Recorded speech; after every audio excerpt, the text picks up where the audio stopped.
as I was saying, obviously that we're here for a number of reasons. We're doing the Horizon Scan. And back when we first thought about the Horizon Scan, I think a very natural connection was with the Martha Twitchell Muse Prize. That's also funded and supported by the Tinker Foundation. I don't hear anything. And we were also at the point that it was a 5-year anniversary, and we have 5 awardees. And even in the original construct for the prize, there was a plan to, on some regular basis, bring together the community of Muse Fellows as it grew over time.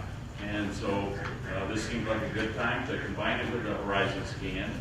And so they are having a lot of firsts this week. So the first Martha T. Muse Fellows Colloquium. And the topic, I think, is pretty straightforward. We're talking about Beyond the Horizon, Antarctica and the Southern Ocean, 2065. And with the thought that that simply was sort of the next set of decades beyond what we're considering as the Horizon Scan, with a time horizon of 2035. So we have a number of speakers as well from New Zealand, and Lisa will introduce them. But first I want to go ahead and introduce Renate Rennie. She's the president and chief officer of the Tinker Foundation, to say a little bit about Martha Muse, but also the prize and this first colloquium.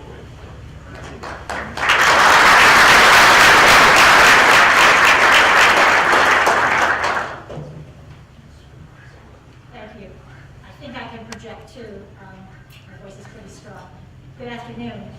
It is a great pleasure to be able to join you today for the first Martha T. Muse Fellows Colloquium.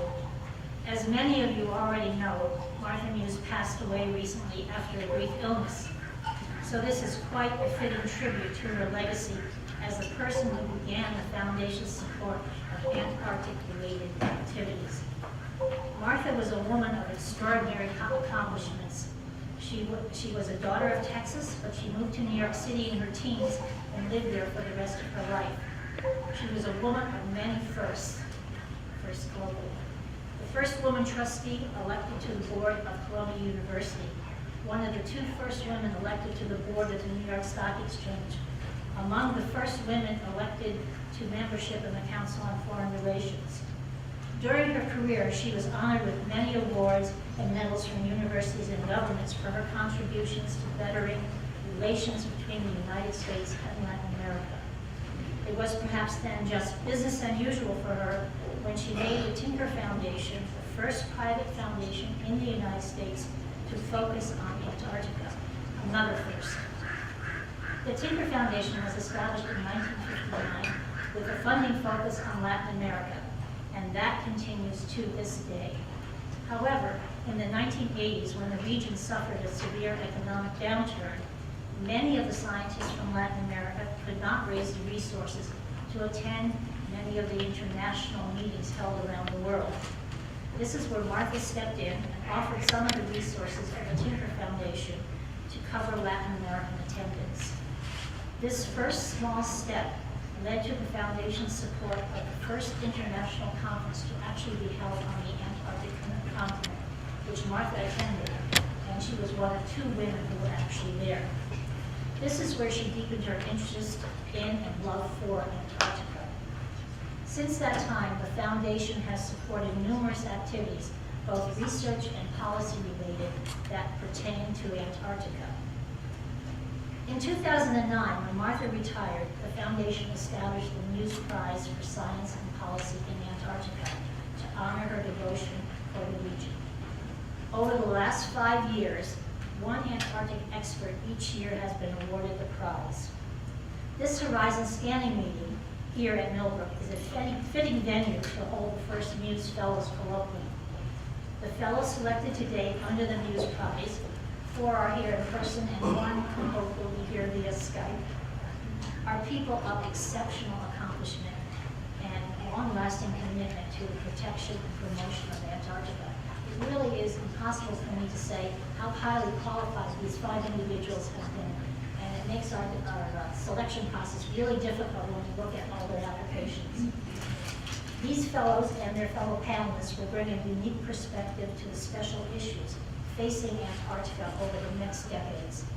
I look forward to hearing your recommendations to meeting the challenges that will be confronting Antarctica. Finally, I would like to take this opportunity to thank Anika, Mike, the STAR staff, and especially Chuck for all your hard work and effort in putting this organizing committee together.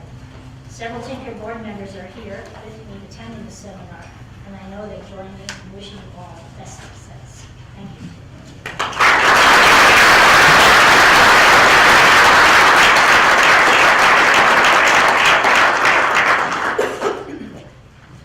And I would like to reiterate, because I can't remember what I actually did say at the beginning with the various interruptions, but both the Horizon Scan and this colloquium would not have happened without the support of the Tinker Foundation.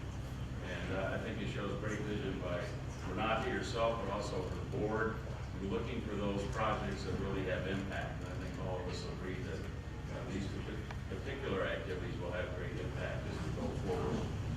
So who's going to help us today, particularly to keep our speakers in line, is very proud we got Lisa Owens with us. She's from TV3 here in New Zealand, and is an anchor, I believe, on the show The Nation.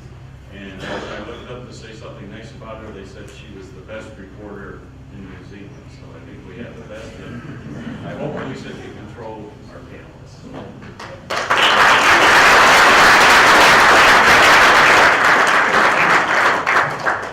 Good afternoon. My name is Lisa, aka the Enforcer, and Jocelyn may come to mind as that a bit later. In all good intellectual showdowns, we should have some rules of engagement. So the panelists will get 6 to 7 minutes, and I will give them a wind-up call when they've got 1 minute to go. It's a bit like floor managing in live television. In news, we call it 1 minute 30, quick and dirty. These guys and lady are getting practically a documentary length, 6 to 7 minutes. So the other thing is that we're going to throw the floor open for questions at the end. And if we're keeping to the tally thing, it's going to be a bit like Survivor. You will get the talking stick, which will be one of these 2 microphones, so that we can then take questions from the floor. If anyone's got supplementary questions or something to add, if you raise your hand, someone will come to you with a microphone. But that's once we get through all of the speakers. So, to start us off today, we will begin with Martin Seglett. Thank you very much. I'm going to talk about what lies underneath the ice sheets in Antarctica. As you know, Antarctica is one of the few places on Earth where we can undertake pure exploration. There are parts of Antarctica that we know very little about. At this moment in time, we have a reasonable understanding of some things beneath the ice in Antarctica and some wonderful discoveries that have been made. So we know about mountain ranges underneath the ice. We know about the nearly 400 subglacial lakes that exist underneath the ice. We know that some parts of the ice sheet is resting on a bed which is several kilometres below the level of the sea and is potentially vulnerable to change. So we have a decent appreciation of many things, yet still our knowledge of subglacial Antarctica, what's underneath the ice, is woefully incomplete. We don't have good knowledge. We don't have very good knowledge of subglacial topography.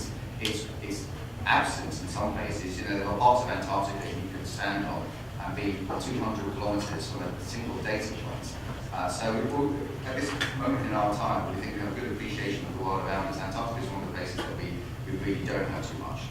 So we've been asked to look ahead in the next 50 years. And what I thought I'd do is take you back 50 years to where we were just after the last IPY, which was tasked with understanding the volume of ice on the continent in Antarctica. And the technique that was chosen to use to get information was seismic sounding. And essentially, seismic sounding was a laborious technique, and it essentially gave you one data point roughly per day, and then you moved on to another point, and that's how the continent ice mass was supposed to be measured. And the whole idea of understanding the ice sheets in Antarctica was revolutionized by the discovery that radio waves travel through cold ice, and the advent of ice-penetrating radar took place. And in the late 1960s, it was the use of radar on aeroplanes flying across Antarctica that increased the rate of data acquisition from the ice sheet base by 5 orders of magnitude. And it's one of those moments in science that we should really celebrate, because virtually overnight, we had an ability suddenly to acquire continental data from Antarctica at a way that we had no ability to before. So it's remarkable, I think, that that's nearly 40 years ago where we had that ability, and yet still today there are many parts of Antarctica that we don't know anything about. So my feeling is, when we look ahead, that there are some very important questions that we now know about Antarctica that we wish to ask, and that is how the topography influences ice flow, is there life in subglacial lakes, and what is the diversity and distribution of that life? Are there records in sediments beneath the ice sheets? These are sort of fundamental questions that we need to be asking in the years ahead, and yet we need a data set to be able to determine where the best place to go and collect samples might be. We need technology to allow us to get those samples and to do it regularly. And I think what will characterise the next 50 years is essentially what characterised the last 50 years, and that is a step change in our ability to acquire information. So when we're looking at aircraft and geophysical setups flying around Antarctica, those are expensive, you get great data, it's expensive. I think the advent of unmanned vehicles in the air, I think that's probably something that's going to come on in the next few decades. I think our ability to get not just complete coverage of subglacial Antarctic data, which I think is needed at a sub-kilometre scale, but actually repeat measurements as well, because there are little snippets of data from one or two parts of Antarctica that's showing us when we actually go back over a transect and look at two data sets, we see subglacial Antarctica changing. The water flow might be changing, maybe the sediments are moving, we just have little snippets of information. What we really need is a detailed time series from many parts of Antarctica to understand the processes which go on underneath the ice. And of course we want to access the bed of the ice sheets. There have been several attempts to access subglacial lakes in Antarctica with varying degrees of success, I think that we will know. And I'm sure the next 50 years we will be accessing the subglacial environment of Antarctica cleanly and regularly, and getting information about the life that exists there, but also about the ice and climate records that will also be included in the sediments, extending ice core information much further back in time. So I see an exciting future the next 50 years. I think we are in a position to complete the task capturing our understanding of subglacial Antarctica that was started 50 years ago, and I'm sure in 50 years' time, it'll be 100 years since we really first started this type of work, we will have a data set to be proud of. Thank you.